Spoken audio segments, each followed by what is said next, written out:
Salam, selamat pagi jemaat yang dikasih Tuhan kita Yesus Kristus. Hari ini Rabu tanggal 26 Agustus 2020. Firman Tuhan untuk kita Matius 26 ayat 6 hingga ayatnya yang ke-13. Namun sebelumnya mari kita bersatu hati di dalam doa. Terpujilah Allah dan Tuhan kami Yesus Kristus. Kepadamu kami bersyukur ya Tuhan, karena Engkau memperkenankan kami untuk bersama membuka bagian firman Tuhan. Jadikanlah firman-Mu suluh dan pelita dalam setiap langkah juang kami. Terima kasih Tuhan. Kami berdoa di dalam nama Tuhan Yesus Kristus. Amin. Matius 26 ayat 6 hingga ayatnya yang ke-13. Dengan perikop Yesus diurapi. Ketika Yesus berada di Betania di rumah Simon si kusta, datanglah seorang perempuan kepadanya, membawa sebuah buli pualam berisi minyak wangi yang mahal. Minyak itu dicurahkannya ke atas kepala Yesus yang sedang duduk makan. Melihat itu, murid-murid gusar dan berkata, "Untuk apa pemborosan ini? Sebab minyak itu dapat dijual dengan mahal dan uangnya dapat diberikan kepada orang-orang miskin." Tetapi Yesus mengetahui pikiran mereka, lalu berkata, "Mengapa kamu menyusahkan perempuan ini? Sebab ia telah melakukan suatu perbuatan yang baik padaku. Karena orang-orang miskin selalu ada padamu, tetapi aku tidak akan selalu bersama-sama kamu. Sebab dengan mencurahkan minyak itu ke tubuhku, ia membuat suatu persiapan untuk penguburanku.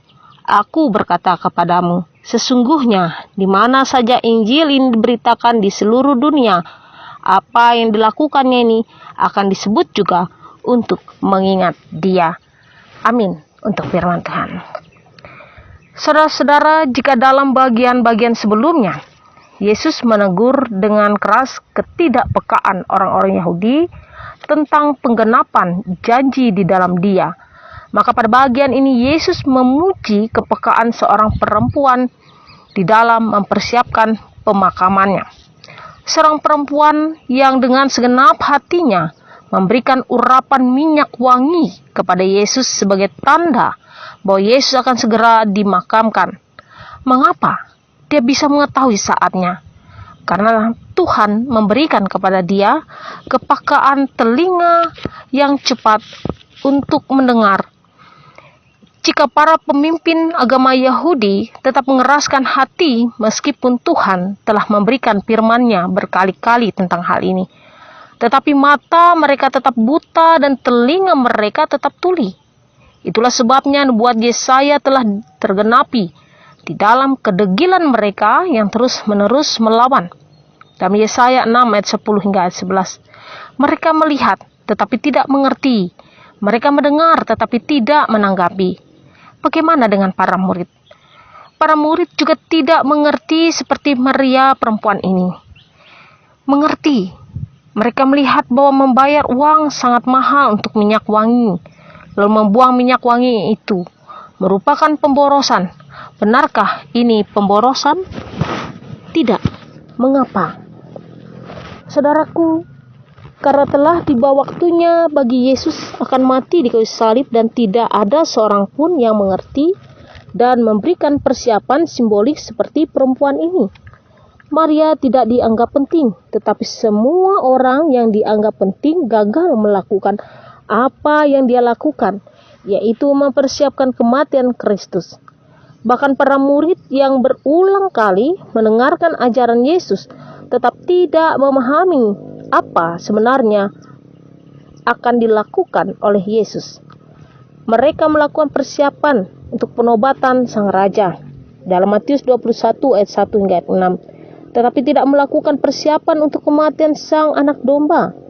Berapa kalikah Yesus mengajar bahwa sebentar lagi dia akan diurapi menjadi raja? Berapa kalikah dia mengajar bahwa sebentar lagi dia akan duduk di atas tahta Israel?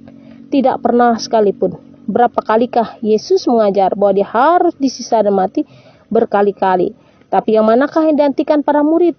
Yesus duduk di tahta Daud untuk memerintah atas Israel? Tetapi tanpa disadari oleh para murid, ternyata ada seorang perempuan yang terus menyimak apa yang Yesus nyatakan kepada mereka. Dia tidak termasuk orang penting. Perempuan mempunyai peran yang sangat kecil dan sangat signifikan di dalam zaman Tuhan Yesus. Bahkan di seluruh zaman Alkitab, perempuan hampir tidak bisa memiliki peran apapun di dalam masyarakat. Hanya sedikit tulisan yang pernah mencatat peran yang penting dari seorang perempuan. Dan dari budaya timur dekat kuno, hanya Alkitab baik Perjanjian Lama maupun Perjanjian Baru yang menulis hal-hal yang sangat besar dilakukan oleh perempuan. Alkitab mencatat tentang Miriam, Deborah, Naomi, dan Ruth. Di dalam Perjanjian Baru pun Alkitab mencatat nama-nama yang tidak penting tetapi menjadi terus dikenang oleh gereja Tuhan hingga hari ini. Hana, Maria, Elizabeth, Maria, dan Marta semua memiliki peran yang sangat penting. Tuhan memilih untuk menyatakan pekerjaannya melalui orang-orang pilihannya, dan pilihannya tidak tergantung betapa pintar, kaya, atau terkenal seseorang. Dia juga tidak memilih hanya laki-laki. Di saat para laki-laki menjadi tuli dan tidak tahu apa yang harus segera terjadi, seorang perempuan menegur ketidakpekaan mereka dengan pengurapan yang dilakukannya sebagai persiapan penguburan Yesus.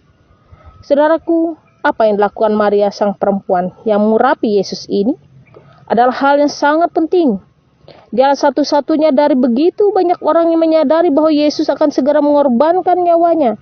Dialah satu-satunya mengasihi Yesus melampaui yang lain karena dia tahu Yesus akan segera mati bagi dia. Bahkan mati bagi seluruh kaum pilihan Allah. Karena dia mengetahui betapa besar kasih Yesus bagi dia dan semua orang percaya yang dipilih oleh Bapa di sorga. Maka dia pun mempersiapkan hal yang penting, baik yang dapat dia lakukan. Dia membeli minyak narwastu yang sangat mahal. Maria tidak mungkin membeli minyak ini jika dia tidak menabung terlebih dahulu, sebab minyak ini sekitar 300 dinar harganya. Bisa dilihat dalam Yohanes 12 ayat 3 hingga ayat ke-5. Ini berarti Maria telah mengetahui makna firman Kristus yang menyatakan bahwa dirinya akan dibunuh di Yerusalem. Dia telah tahu jauh sebelum peristiwa pengurapan ini betapa peka Maria memahami firman Tuhan. Betapa jauh berbedanya kita yang terus degil dan keras hati di dalam firman Tuhan. Pengertian Maria begitu tepat. Dia tahu bahwa kematian Yesus adalah kematian karena dibunuh oleh para imam-imam kepala dan pemimpin-pemimpin agama Yahudi. Dengan demikian tentu dia tidak memiliki kesempatan untuk memberikan penghargaannya kepada tubuh Yesus jika Yesus telah mati nanti. Karena prosesi pemakaman orang-orang hukuman yang disalib akan berlangsung sangat cepat dan tidak memungkinkan untuk memberikan kepada Yesus upacara kedukaan yang pantas.